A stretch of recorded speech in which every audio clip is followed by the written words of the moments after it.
Hello नमस्कार साथियों, welcome to royal study. दोस्तों एसएससी एग्जाम 2024-25 के लिए स्पेशल वीडियो आपके लिए लेकर आ चुके हैं। और ये एसएससी जो एग्जाम है, ऑल एसएससी की एग्जाम, उसके लिए काफ़ी ज़्यादा इंपॉर्टेंट है। देखिए यहाँ पर एसएससी सीजीएल, इसके अलावा एसएससी एमटीएस, एसएससी जीडी और एसएससी की सभी एग्जाम से रिलेटेड जितने भी पीवाईक्यूज हैं वो हम यहाँ पर बेसिकली कवर करेंगे।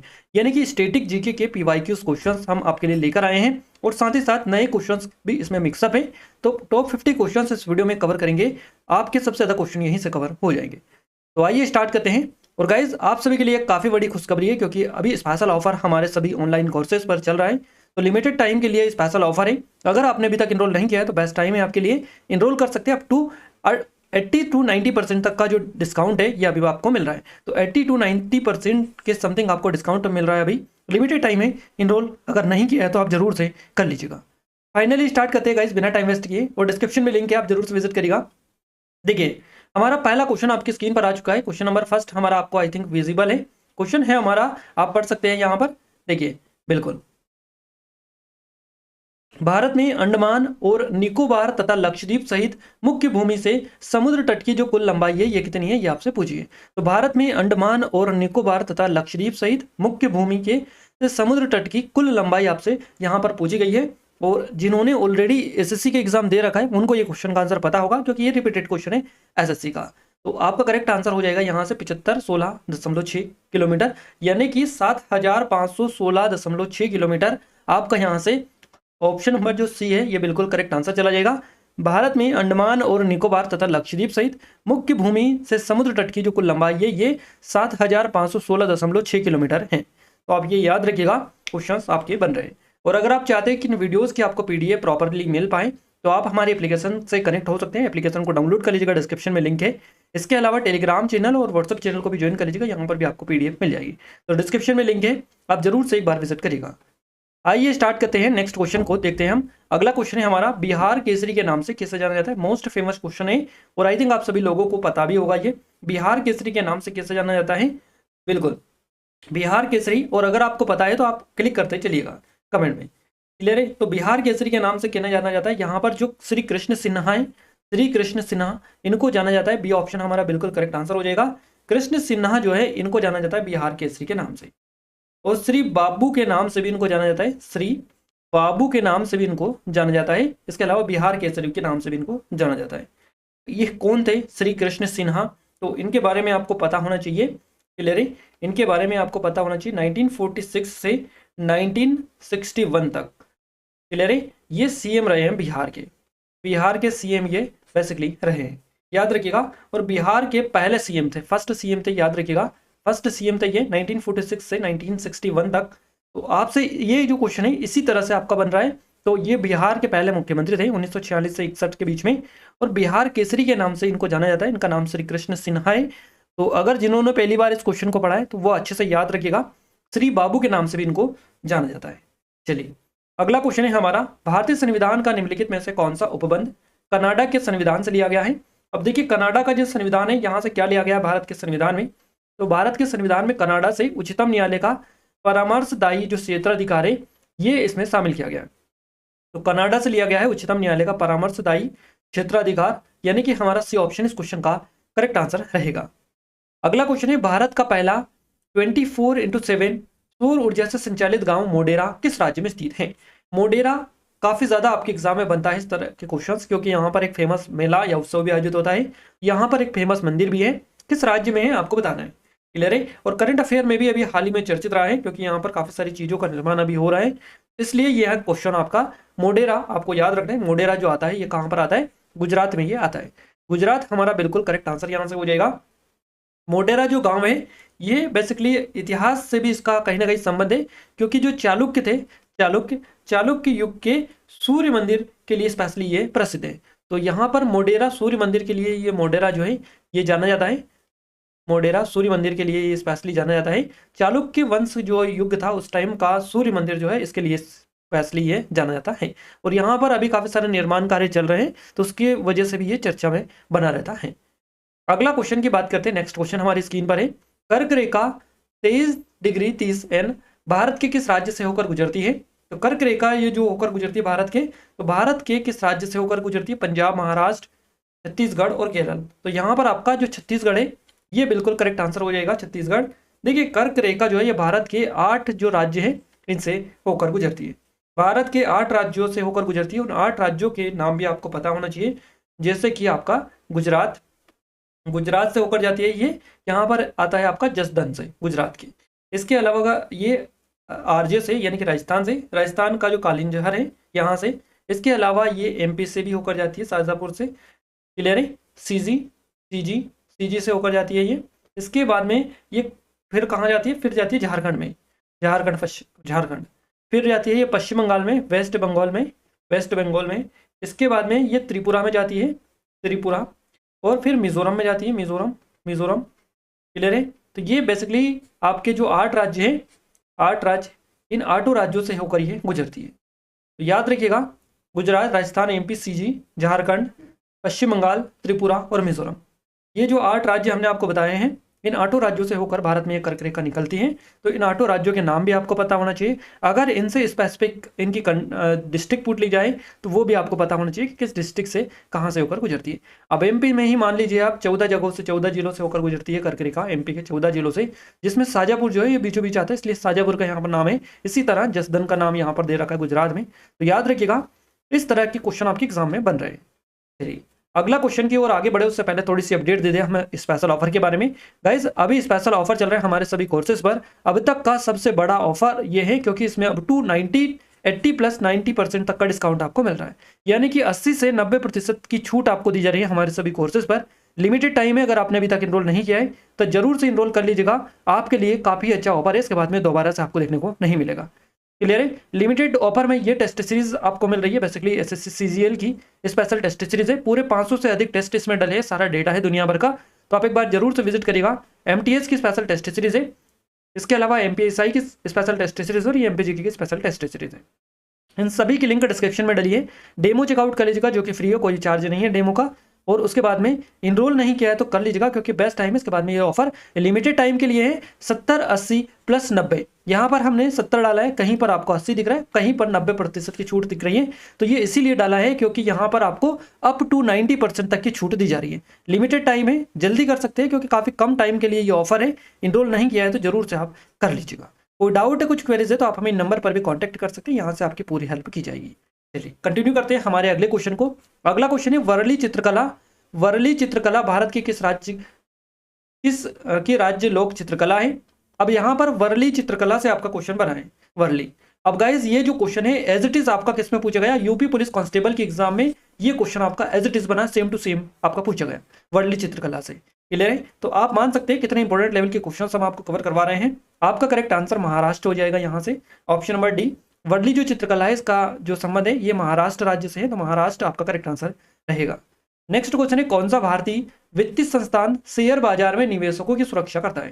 शेयर बाजार में निवेशकों की जो सुरक्षा करता है ये कौन सा वित्तीय संस्थान करता है? कौन सा भारतीय वित्तीय संस्थान? तो इसका नाम क्या है? भारतीय प्रतिभूति और विनिमय बोर्ड, है ना।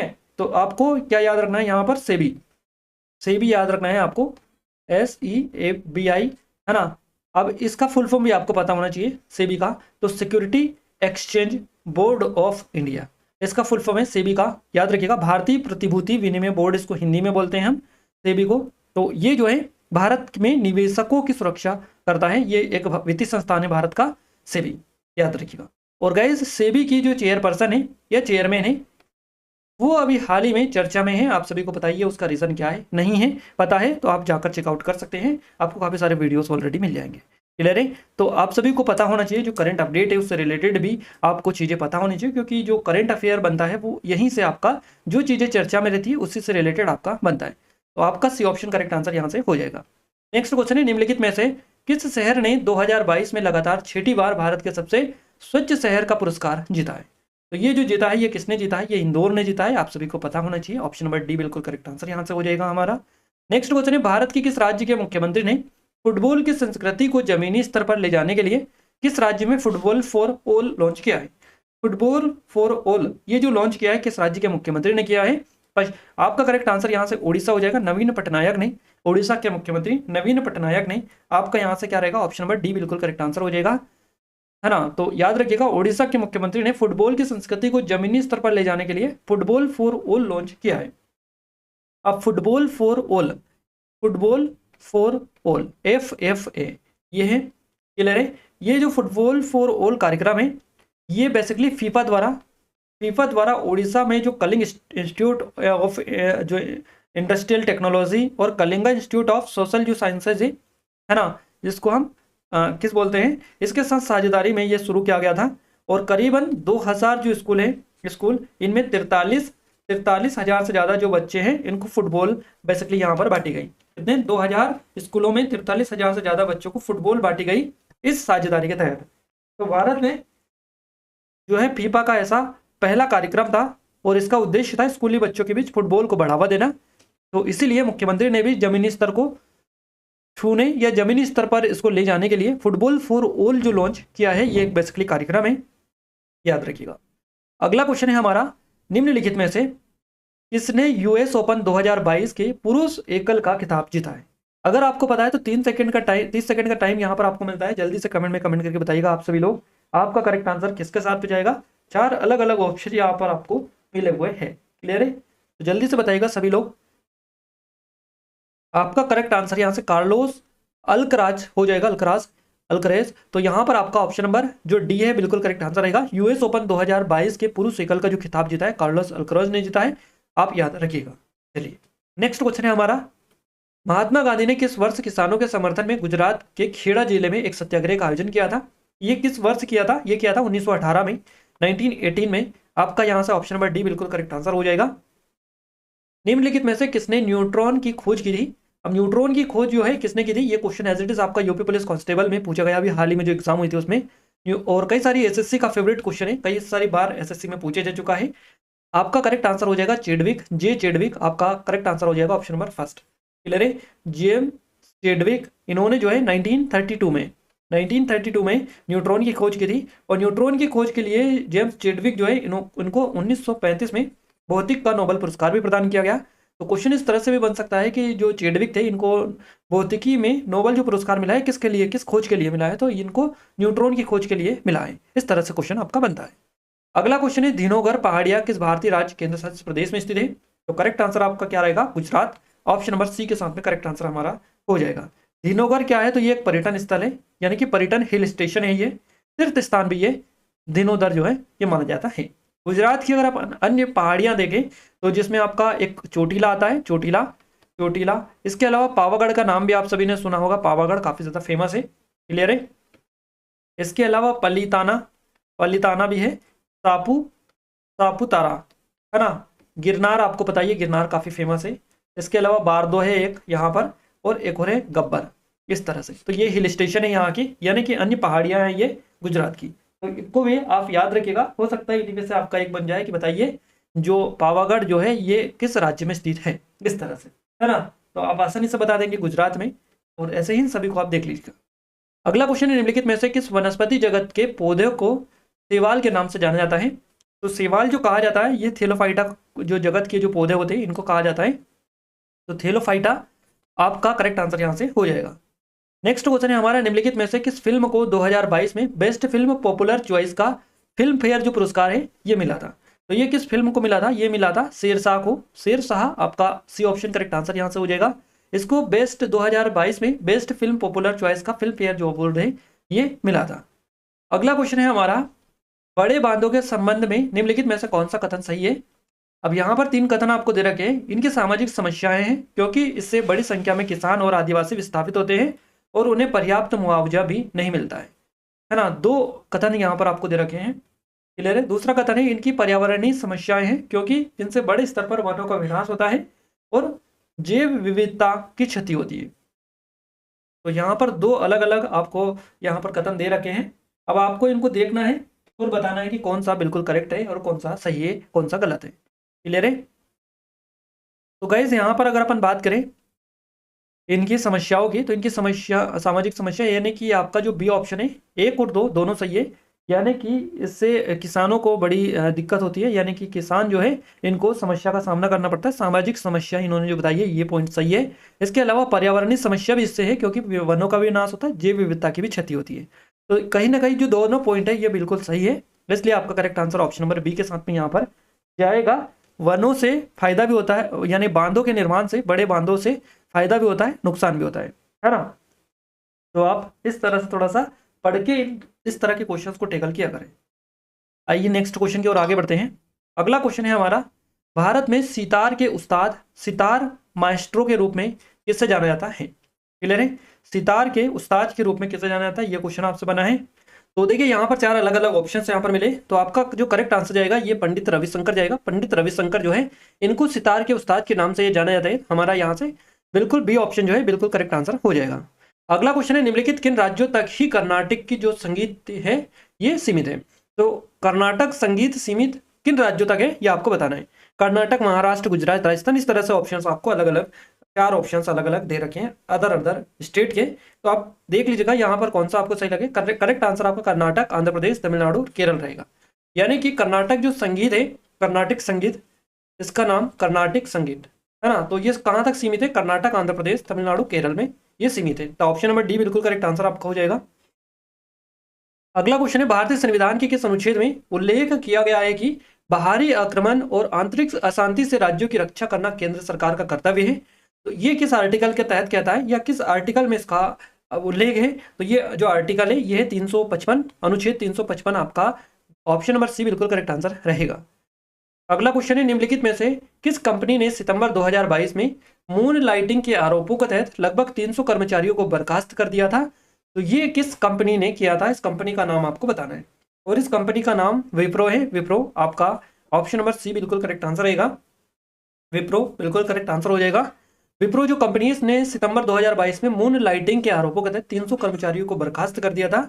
अब विप्रो की अगर अपन बात करें तो विप्रो जो है ये क्या है? तो ये विप्रो लिमिटेड ये एक कंपनी है, यानी कि एक प्रौद्योगिकी सेवा और सलाहकारी कंपनी है बेसिकली ये। इसकी स्थापना की बात करें तो इसकी जो स्थापना हुई है 29 दिसंबर को, तो ये इसकी स्थापना 1945 में 29 दिसंबर 1945 को इसकी स्थापना हुई। क्लियर है? अगर अपन बात करें मून लाइटिंग, ये जो वर्ड यहाँ पर दिया गया है मून लाइटिंग, इसका अर्थ क्या होता है? तो मून लाइटिंग जो है ये एक पूर्णकालिक नौकरी के अलावा दूसरी नौकरी या कई अन्य कार्य करना होता है। यानी कि इसको बोल सकते हैं कि एक साथ 2 काम करना या कई और कितने भी काम हो सकते हैं, 2 से ज़्यादा ऐसे बोलते हैं। यानी कि एक नौकरी पूरी है ना, पूर्णकालिक नौकरी के साथ में दूसरी नौकरी करना या अन्य कार्य करना, उसको बोला जाता है मून लाइटिंग। तो मून लाइटिंग के आरोपों के तहत लगभग 300 कर्मचारियों को विप्रो ने बर्खास्त कर दिया था। ऐसी यहाँ पर चीजें हुई थी कि यहाँ के जो कर्मचारी थे वो इस तरह की चीजें करते थे मून लाइटिंग वाली, यानी कि पूर्णकालिक नौकरी थी उनके पास में विप्रो में, उसके अलावा दूसरी नौकरी या फिर अन्य कोई काम को करते थे। उसकी वजह से इन्होंने 300 कर्मचारियों को बर्खास्त कर दिया था, इसलिए क्वेश्चन आपका ये बना है। अगला क्वेश्चन है 1956 1956 के औद्योगिक नीति प्रस्ताव ने किस पंचवर्षीय योजना का आधार बनाया? तो ये जो बनाया था ये बनाया था द्वितीय पंचवर्षीय योजना का आधार। आपका ऑप्शन नंबर बी बिल्कुल करेक्ट आंसर हो जाएगा। कौन सी पंचवर्षीय योजना महालनोबिस के विचारों पर आधारित थी? तो ये तो आप सभी को बताइए, महालनोबिस मॉडल पर कौन सी पंचवर्षीय योजना आधारित थी? तो द्वितीय पंचवर्षीय योजना आपका बिल्कुल करेक्ट आंसर हो जाएगा। पहली पंचवर्षीय योजना का आप कमेंट में कमेंट करके बताइएगा कि पहली पंचवर्षीय योजना किस मॉडल पर आधारित थी। अगला क्वेश्चन है, भारत के योजना आयोग को किस वर्ष में नीति आयोग द्वारा प्रतिस्थापित किया गया? ये किया गया सन 2015 में। पहले भारत में योजना आयोग हुआ करता था, योजना आयोग है ना। 2015 में जो है इसके स्थान पर नीति आयोग बनाया गया, नीति आयोग। तो नीति आयोग ने योजना आयोग को जो प्रतिस्थापित किया ये किया 2015 में। आपका बी ऑप्शन इस क्वेश्चन का करेक्ट आंसर हो जाएगा। चलिए अगला क्वेश्चन है हमारा, निम्न में से कौन सा खाता वह खाता है जिसका रख रखाव एक भारतीय बैंक द्वारा विदेशों में लेन देन करने के उद्देश्य आमतौर पर उस देश की मुद्रा में किया जाता है? इस खाते को क्या बोला जाता है? इसको बोला जाता है नोस्ट्रो। नोस्ट्रो NOSTRO नोस्ट्रो ये होता है। फर्स्ट ऑप्शन इस क्वेश्चन का करेक्ट आंसर रहेगा। अगला क्वेश्चन है, भारतीय संसद में प्रत्यक्ष कर संहिता विधेयक यानी डायरेक्ट टैक्स कोड बिल कब पेश किया गया था? ये जो पेश किया गया बिल ये किया गया सन 2010 में, सन 2010। फर्स्ट ऑप्शन करेक्ट आंसर रहेगा। नेक्स्ट क्वेश्चन है हमारा, निम्नलिखित में से किस राज्य में 2021 की स्थिति के अनुसार भारत में सोने के अयस्क का सबसे बड़ा भंडार है? तो ये कहां पर है ये आपको बताना है। क्लियर है? 2021 की स्थिति के अनुसार भारत में सोने के अयस्क का सबसे बड़ा भंडार किस राज्य में है? इस राज्य का नाम आपको बताना है। तो बिहार आपका हो जाएगा, बिहार ऑप्शन नंबर सी के साथ में। देखिए भारत में 3 सोने की खदानें हैं, आपको अगर पता हो तो। कोलार, कोलार आपको पता है, कोलार काफी फेमस है, कोलार और हड्डी है ना। तो कोलार और हड्डी, इसके गोलफील्ड इसका नाम है, कोलार और हड्डी गोलफील्ड। इसके अलावा कर्नाटक, कर्नाटक और रामगिरी जो गोलफील्ड है आंध्र प्रदेश ये। क्लियर है? तो ये आप याद रखिएगा, कोलार और हड्डी गोल्डफील्ड्स कर्नाटक और रामगिरी जो गोल्डफील्ड है ये आंध्र प्रदेश में। तो ये बेसिकली जो है भारत में मुख्य खदानें हैं सोने की। सोने से जो बेसिकली अगर अपन बात करें जो उत्पादक राज्य की या सोने के अयस्क का सबसे बड़ा जो उत्पादक है ये कौन है, तो यहाँ पर स्टेट की अगर अपन बात करें तो बिहार आता है, बिहार है ना, बिहार। अब ये बिहार जो है ये कितना परसेंटेज इसका उत्पादन करता है, तो करीबन 44% है ना। इसके अलावा अगर अपन बात करें आरजे की तो इसका परसेंटेज है 25%। साथ ही कर्नाटक की बात करें, कर्नाटक की, तो कर्नाटक 21%, पश्चिम बंगाल वेस्ट बंगाल है ना ये करता है करीबन 3%, और झारखंड, झारखंड करता है करीबन 2%। याद रखिएगा सबसे ज़्यादा बिहार करता है करीबन कितने, 44%। उसके बाद में राजस्थान 25%, 21 कर्नाटक, वेस्ट बंगाल 3%, झारखंड 2%। इस तरह से ये उत्पादक राज्य है सोने के अयस्क का सबसे बड़े उत्पादक राज्य। तो आपको पता चल चुका है सबसे बड़ा उत्पादक राज्य कौन सा है, कौन कौन सी खदानें हैं। और आप सभी को KGF मूवी आपने देखी होगी, KGF कोलार गोल्ड फील्ड्स, इसका फुल फॉर्म ही यही है और इसी के ऊपर बेस्ड है पूरी की पूरी ये मूवी। तो इसी के ऊपर ये मूवी बनी है। तो इसी से आपको हमने ये नहीं बताया है आपको कि ये आपको देखना है, आपको क्या करना है इसी के इमेजिन करके आपको इस क्वेश्चन को याद रखना है। जिन लोगों को नहीं पता है, जिनको पता है अच्छी बात है, जिनको नहीं पता है वो इमेजिन करके इस क्वेश्चन को कैसे भी इस तरह से याद रख सकते हैं। अगला है क्वेश्चन हमारा, किस भारतीय स्वतंत्रता सेनानी को भारत का विस्मार्क भी कहा जाता है। भारत का जो विस्मार्क कहा जाता है ये किसे कहा जाता है, सरदार वल्लभ भाई पटेल को। हमारा फर्स्ट ऑप्शन करेक्ट आंसर यहाँ से हो जाएगा। नेक्स्ट क्वेश्चन है, दक्षिण अफ्रीका में रंगभेद को खत्म करने के लिए नोबेल शांति जो पुरस्कार मिला ये किसे मिला था। तो दक्षिण अफ्रीका में रंगभेद को खत्म करने के लिए नोबेल शांति पुरस्कार से सम्मानित किए गए Nelson Mandela, Nelson Mandela first option correct answer रहेगा। अगला क्वेश्चन है हमारा, संयुक्त राज्य अमेरिका की पहली महिला उपराष्ट्रपति बनकर किसने इतिहास बनाया है। संयुक्त राज्य अमेरिका की पहली महिला उपराष्ट्रपति बनकर जिन्होंने इतिहास बनाया इनका नाम है कमला हैरिस है और ये अभी हाल ही में भी चर्चा में है। तो कमला हैरिस आपका ऑप्शन नंबर डी क्वेश्चन का करेक्ट आंसर रहेगा। चलिए, भारतीय परमाणु कार्यक्रम का जनक किसे माना जाता है, काफी ज्यादा इंपॉर्टेंट क्वेश्चन है। होमी जहांगीर बाबा आपका करेक्ट आंसर हो जाएगा, होमी जहांगीर बाबा। तो फर्स्ट ऑप्शन आपका करेक्ट आंसर रहेगा। भारतीय परमाणु जो कार्यक्रम है इसका जनक इनको माना जाता है। निम्नलिखित में से कौन भारत में integrated guided missile development programme IGMDP का वास्तुकार था। IGMDP का जो वास्तुकार था इन कौन था, ये थे APJ Abdul Kalam ji. APJ Abdul Kalam ji integrated guided missile development programme जो था भारत में इसके बेसिकली वास्तुकार थे ये। तो सी ऑप्शन करेक्ट आंसर रहेगा APJ अब्दुल कलाम। अगला क्वेश्चन है, फील्ड मार्शल के पद पर पदोन्नत होने वाले पहले भारतीय सेना अधिकारी कौन थे, इनका नाम आपको बताना है और इनका नाम है सेम मानेकशा। ये जो है फील्ड मार्शल के पद पर पदोन्नत होने वाले पहले भारतीय सेना अधिकारी थे। तो आपका सी ऑप्शन करेक्ट आंसर यहां से रहेगा। अब यहां पर बात करें थोड़ी सी सेम मानेकशा, तो गाइस 1971 में जो भारत पाकिस्तान युद्ध हुआ था इसके दौरान भारतीय सेना के सेनाध्यक्ष थे ये सेम मानेकशा। और फील्ड मार्शल जो है क्या होता है, तो ये एक 5 स्टार जनरल ऑफिसर रैंक है भारतीय सेना में, सर्वोच्च प्राइवेट रैंक ये बेसिकली होती है 5 स्टार। अगला क्वेश्चन है, 28 जुलाई 2022 को भारतीय नौसेना को कौन सा स्वदेशी विमानवाहक जो पोत है ये सौंपा गया था। 28 जुलाई 2022 की बात की जा रही है, तो उस टाइम पर INS विक्रांत आपका करेक्ट आंसर हो जाएगा। यहाँ से ये सौंपा गया था INS विक्रांत, भारत का पहला स्वदेशी विमानवाहक पोत है ये, भारत में निर्मित अब तक का सबसे बड़ा युद्धपोत है। तो इसीलिए क्वेश्चन इंपॉर्टेंट हो जाता है। और INS अरिहंत की अगर अपन बात करें जो कि आपको फर्स्ट ऑप्शन में दे रखा है, भारत की पहली स्वदेशी परमाणु संचालित बैलिस्टिक मिसाइल सक्षम पनडुब्बी है ये INS अरिहंत। INS शिवाजी की बात करें तो लोनावला महाराष्ट्र से भारतीय नौसेना स्टेशन है ये, लोनावला महाराष्ट्र से। INS विक्रमादित्य की बात करें तो भारतीय नौसेना का सबसे बड़ा विमानवाहक और युद्धपोत है ये INS विक्रमादित्य। तो यहाँ पर अपन विक्रांत की बात कर रहे हैं इस क्वेश्चन में, विक्रांत आपका ऑप्शन नंबर बी बिल्कुल करेक्ट आंसर हो जाएगा।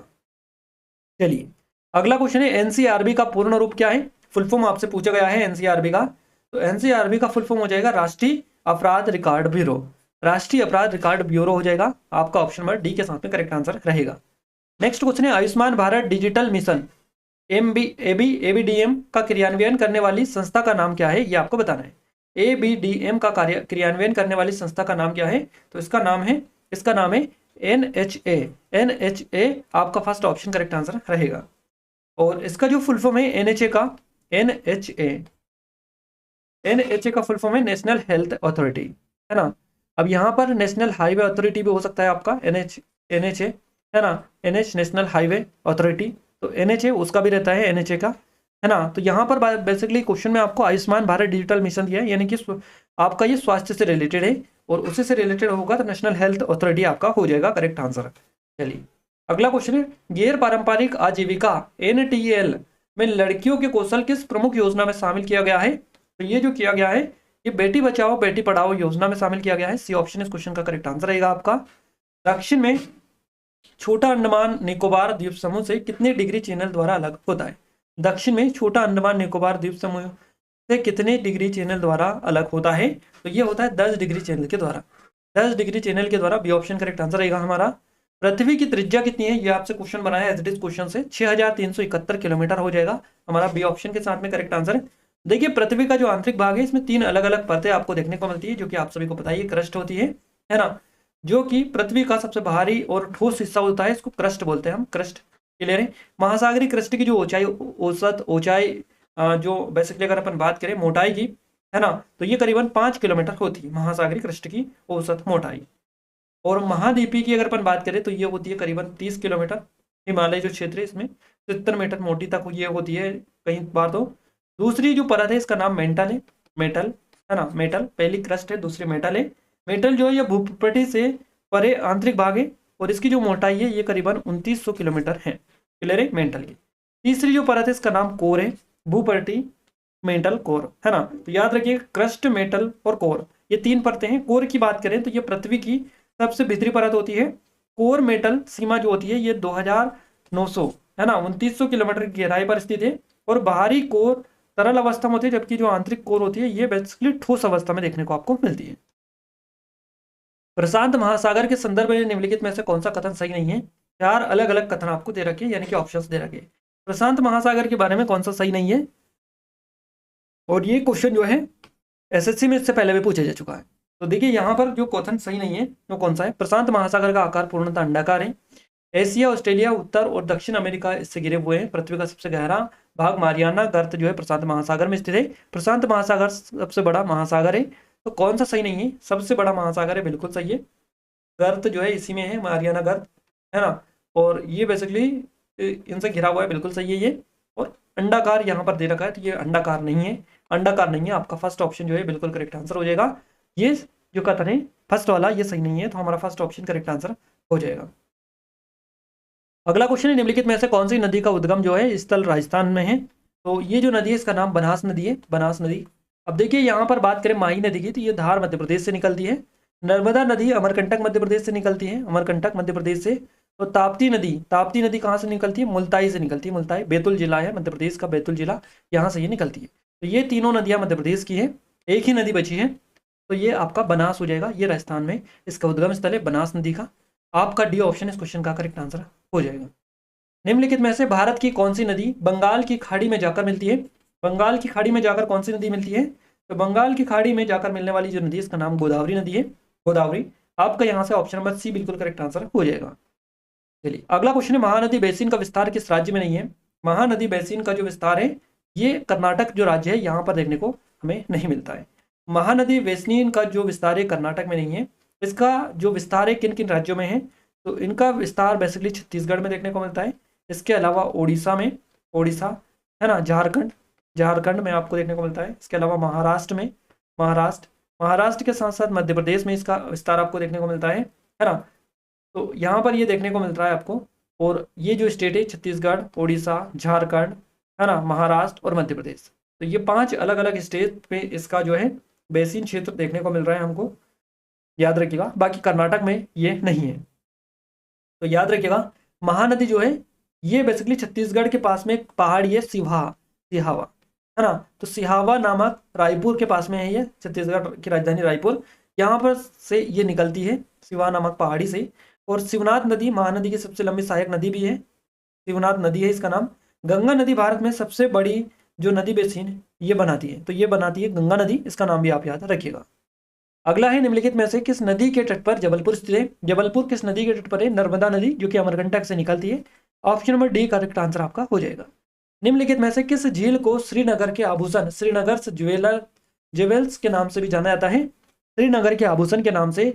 इस झील का नाम क्या है? इस झील का नाम बताना है आपको। आपका करेक्ट आंसर डल झील हो जाएगा, डल झील, डल आपका सी ऑप्शन करेक्ट आंसर हो जाएगा, याद रखिएगा। अगला क्वेश्चन है हमारा गाइस, निम्नलिखित में से कौन सा शिखर झारखंड का सबसे ऊंचा शिखर है? झारखंड का सबसे ऊंचा जो शिखर है इसका नाम क्या है? गिरनार। गिरनार तो अभी हमने आपको बताया था इसी वीडियो में। ये कहाँ पर है? ये आता है गुजरात में। देखिए गाइस, अगर आपको सारी चीजें पता होगी, अच्छे से डिटेल पढ़ते होंगे आप, तो आप इस तरह से भी क्लिक कर सकते हैं, क्योंकि गिरनार का आपको पता है। अनाईमुड़ी कहाँ पर है? तो अनाईमुड़ी ये आपकी जो है झारखंड में नहीं आती है, ये है ना। अनाईमुड़ी झारखंड में ये नहीं आती है। कांगटो को भी अगर आपको पता है तो इनका तो आपको क्लिक कर लेंगे, पर आपका यहाँ से जो हो जाएगा पारसनाथ हो जाएगा। झारखंड का सबसे ऊंचा जो पठार है या शिखर है, सबसे ऊंचा शिखर, ये हो जाएगा Parasnath. Parasnath option number D correct answer हो जाएगा। यानी कि आपको ऐसा नहीं है कि इस क्वेश्चन का आंसर पता हो तभी आप इसको सही कर सकते हैं। इन तीनों के आंसर भी अगर आपको पता है तो भी आप इसको सही कर सकते हैं, अगर इसका आंसर पता नहीं हो। तो इस तरह से भी क्वेश्चंस को सोल्व किया जाता है, जो कि आपको ऑलरेडी पता ही है सारी चीजें। अगला है, कौन सा दर्रा कुल्लू घाटी को भारत के हिमाचल प्रदेश के लाहौल और स्पीति घाटियों से जोड़ता है? तो इस दर्रे का नाम बताना है। इस दर्रे का नाम है रोहतांग दर्रा। आपका सी ऑप्शन करेक्ट आंसर है। नेक्स्ट क्वेश्चन है, उत्तरी गोलार्ध के उच्च अक्षांशों में पाए जाने वाले शानदार शंकुधारी जो वन है, इनको क्या कहा जाता है? यानी 50 डिग्री से 70 डिग्री जो है यहाँ पर है, टेंगा इनको बोला जाता है, टेगा। यहाँ से आपका डी ऑप्शन जो है बिल्कुल करेक्ट आंसर रहेगा। अगला क्वेश्चन है, भारत में ताड़, नारियल, केवड़ा, एंगार निम्नलिखित में से किस वन में सामान्यतः पाए जाने वाले वृक्ष है? तो भारत में ताड़, नारियल, केवड़ा, एंगार निम्नलिखित में से किस वन में पाए जाने वाले वृक्ष हैं? तो ये जो पाए जाते हैं, ये पाए जाते हैं मैंग्रोव वन में। मैंग्रोव वन आपका फर्स्ट ऑप्शन करेक्ट आंसर यहाँ से हो जाएगा। अगला क्वेश्चन है हमारा, अंतर्राष्ट्रीय बाघ दिवस हर वर्ष कितनी तारीख को मनाया जाता है, किस दिन मनाया जाता है? तो अंतर्राष्ट्रीय बाघ दिवस जो मनाया जाता है 29 जुलाई को हर साल मनाया जाता है। सी ऑप्शन करेक्ट आंसर यहाँ से हो जाएगा। अगला क्वेश्चन है, international union for conservation of nature IUCN के अनुसार निम्नलिखित में से कौन सी एक दुर्लभ प्रजाति है? अब ये आपको बताना है। शेर पूंछ वाला बंदर, है ना, शेर पूंछ वाला बंदर, गेंगेलिट डाइफिन, गेंगेटिक डाइफिन, एशियाई भैंस और नीली भेड़। यहाँ पर एशियाई जो भैंस है ये आपका सी ऑप्शन करेक्ट आंसर रहेगा। दुर्लभ प्रजाति है IUCN के अनुसार, union for conservation of nature, जो international union for conservation of nature के अनुसार अगर यहाँ पर पूछा गया, एशियाई भैंस आपका बिल्कुल करेक्ट आंसर हो जाएगा। तो गाइस, यहाँ पर हमने टॉप 50 जो क्वेश्चन है ये कवर आपको करवाए हैं, और आई थिंक आपको आइडिया लगा होगा कितने इंपॉर्टेंट लेवल के क्वेश्चंस हम आपको लगातार कवर करवा रहे हैं। आपकी एग्जाम में काफी कम टाइम बचा हुआ है, जो इंपॉर्टेंट टॉपिक है वो भी आप हमें बता सकते हैं किस टॉपिक पर आप सबसे पहले वीडियो चाहते हैं, तो हम जल्द से जल्द आपको सारी चीजें कवर करवा पाए। क्लियर है गाइस? और गाइस, यहाँ पर आपके लिए क्वेश्चन ऑफ द डे भी हम आपके लिए लेकर आए हैं। क्वेश्चन ऑफ द डे, तो क्वेश्चन ऑफ द डे आपका है, कालबेलिया नृत्य किस जो शैली है किस राज्य से रिलेटेड है? कालबेलिया नृत्य शैली किस राज्य से है? पंजाब, राजस्थान, झारखंड, उत्तराखंड और उड़ीसा। 4 अलग अलग ऑप्शन आपको यहाँ पर दिए हैं। इसका रेड आंसर आपको कमेंट में कमेंट करके बताना है, क्योंकि ये क्वेश्चन ऑफ द डे है, इसका आंसर आपको कमेंट में कमेंट करके बताना है क्वेश्चन ऑफ द डे के फॉर्मेट में। क्लियर है? तो यहाँ पर टॉप 50 क्वेश्चंस अच्छे से हमने कवर करवा दिया आपको। आई थिंक आपको ये वीडियो पसंद आया होगा। वीडियो कैसा लगा कमेंट में कमेंट करके जरूर से बताएगा। स्पेशल ऑफर के बारे में आपको थोड़ी सी चीजें बता दें। स्पेशल ऑफर चल रहा है, लिमिटेड टाइम के लिए है। अप टू आपको 90% तक की छूट इसमें दी जा रही है। 80 to 90% तक की छूट दी जा रही है, लिमिटेड टाइम है और सीमित समय के लिए स्पेशल ऑफर निकाला गया है, तो आप जल्दी कर सकते हैं। जल्द ही ये ऑफर जो है समाप्त हो सकता है। तो ये स्पेशल कोर्सेज हैं हमारे सभी, जो कि SSC CGL के स्पेशल टेस्ट सीरीज है, SSC MTS के स्पेशल टेस्ट सीरीज है ये। इनमें अगर इनरोल नहीं किया है तो कर लीजिएगा, काफी अच्छे स्पेशल ऑफर है। नाम मात्र के शुल्क पर अभी आपको ये मिल जाएगी, इसके बाद में दोबारा से वापस से प्राइस इसके बढ़ जाएंगे। ये MPSI की स्पेशल टेस्ट सीरीज है, ये MPGK की टेस्ट सीरीज है। तो इन सभी की लिंक डिस्क्रिप्शन में डलिए, फ्री डेमो चेकआउट कर सकते हैं, कोई भी चार्ज आपका डेमो का नहीं लगेगा। कोई डाउट है, कुछ क्वेरीज है तो आप हमें नंबर पर भी कॉन्टैक्ट कर सकते हैं, यहाँ से आपकी पूरी हेल्प की जाएगी। और इस वीडियो की PDF अगर आप चाहते हो तो आप हमारी एप्लीकेशन को डाउनलोड कर लीजिएगा, डिस्क्रिप्शन में लिंक है। साथ ही हमारे व्हाट्सअप चैनल और टेलीग्राम चैनल को भी ज्वाइन कर लीजिएगा, यहाँ पर भी आपको PDF मिल जाएगी। दोनों के लिंक भी आपको इस वीडियो के डिस्क्रिप्शन में मिल जाएगी। गाइस, अगर आपने इस वीडियो को लाइक नहीं किया तो आप सभी से रिक्वेस्ट है कि वीडियो को लाइक और चैनल को सब्सक्राइब जरूर कर लीजिएगा। चैनल को सब्सक्राइब करने के बाद में बेल आइकन को ऑल पर सेलेक्ट कर दीजिएगा, ताकि जो भी नया वीडियो है सबसे पहले आप सभी के पास में पहुंच पाए। तो मिलते हैं हमारे नेक्स्ट स्टडी वीडियो में, तब तक के लिए जय हिंद, वंदे मातरम।